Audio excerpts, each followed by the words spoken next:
Another day for the history books today from Donald J. Trump. An astonishing display from him in the White House today. Donald Trump meeting with the president of South Africa and attempting to ambush and humiliate that leader inside the Oval Office.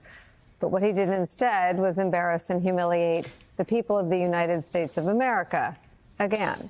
In his meeting with President Ramaphosa, Trump peddled unsubstantiated claims of genocide in South Africa of white South Africans, a group that ruled during apartheid in South Africa. It is a fringe conspiracy theory pushed by the likes of Elon Musk, Tucker Carlson, and David Duke, the former Grand Wizard of the KKK.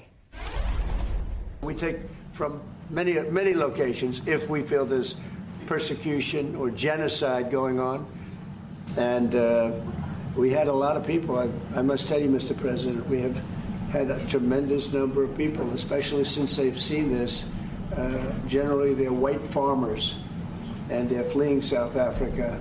And it's a very sad thing to see. But I hope we can have an explanation of that. It'll be the end of the country if it's not. So next, Trump asked his staff to dim the lights and roll in a television. Once the lights were dimmed and the television was there, they played a video that Trump claimed showed evidence of genocide against white farmers. Here's the reality as reported by the New York Times. Quote, there have been killings of white South Africans, but police statistics show they are not killed at a higher rate than other South Africans. And while the South African government did pass a law permitting the government to take land without compensation, the process is subject to judicial review. President Ramaphosa did his part to fact-check Donald Trump in real time. He added that he didn't even recognize some of the locations in the video. Here's what he had to say. Our government policy is completely against what he was saying, even in the parliament. And they're a small minority party, which is allowed to exist in terms of our constitution. But you do allow them to take land. No. You do allow them to take land. Nobody can take land. And then when they take the land, they kill the white farmer. And when they kill the white farmer, nothing happens to them. No. There is nothing happens to them. There is criminality in our country. People who do get killed, unfortunately, through criminal activity, are not only white people. After all that, the leader of South Africa's president, tried to lighten the mood a little bit. Trump suggested that all of this tension between them could have been avoided as South Africa had just bought him an airplane. I'm sorry, I don't have a plane to give you. I wish you did. I'd take it. I would take it. If your country offered the United States Air Force a plane, I would take it. Okay. Well, there you have it. Conspiracy theory peddling leader of the United States of America sitting inside a gilded Oval Office, again, tarnishing America's image around the world, is where we start today with some of our favorite reporters and friends. New York Times Diplomatic Correspondent Michael Crowley joins us. Also joining us, Princeton University professor, MSNBC contributor Eddie Glaude's here. With me at the table, former Undersecretary of State during the Obama administration and author of Mandela's Way, Lessons on Life, Love, and Courage. Rick Stengel's here. We need some life, love, and courage to get through this today. You watched the whole thing. Give me your analysis. I mean, it was an astonishing display. It's kind of a circus that he has now with these sprays. Instead of actually going in and talking to the world leader, he kind of puts them on display. For whom? I don't know. I guess for his own audience. I think part of what I find amazing, too, is that he has no impulse control. So he just keeps taking questions instead of saying, OK, we'll take some questions after we talk. But I think his attempt to humiliate Cyril Ramaphosa wasn't successful. I thought President Ramaphosa conducted himself with great poise. He was good-humored about it. He didn't insist on rebutting those charges, even though, for the most part, Trump's lies and exaggerations were extreme. There are about 100,000 Afrikaner farmers in South Africa. By the way, they are in no way responsible for apartheid, which their predecessors created.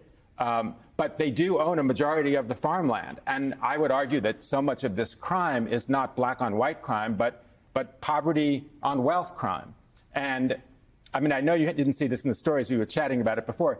Cyril brought a couple of folks along with him. Johann Rupert, the industrialist who knows Trump's back since the 70s, Ernie Els, the golfer, and John Steenhuisen, who is the Afrikaans agriculture minister in his government, all of whom said, this is crime. South Africa has a terrible crime problem. Mr. President, we'd like help with our crime problem, but it isn't just focused on this small group of Afrikaner farmers. And I thought they made that point.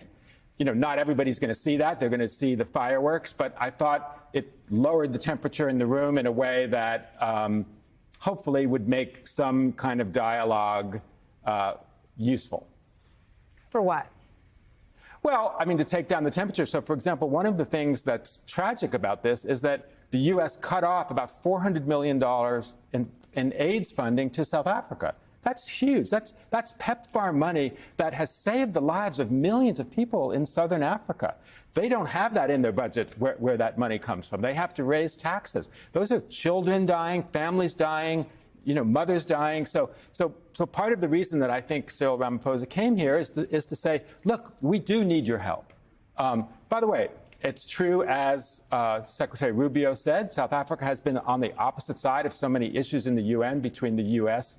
And other nations. They're always aligned with the non-aligned groups. Even Nelson Mandela was on the other side of the U.S. on a lot of these issues. But that's not a reason to stop talking. And I think South Africa wants to kind of repair the breach.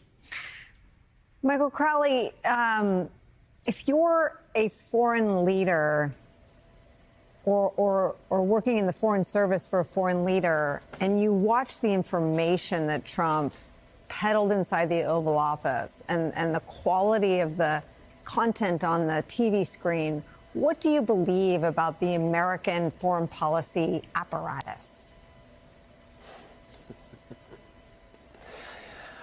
Well, it's off the rails, Nicolle. And,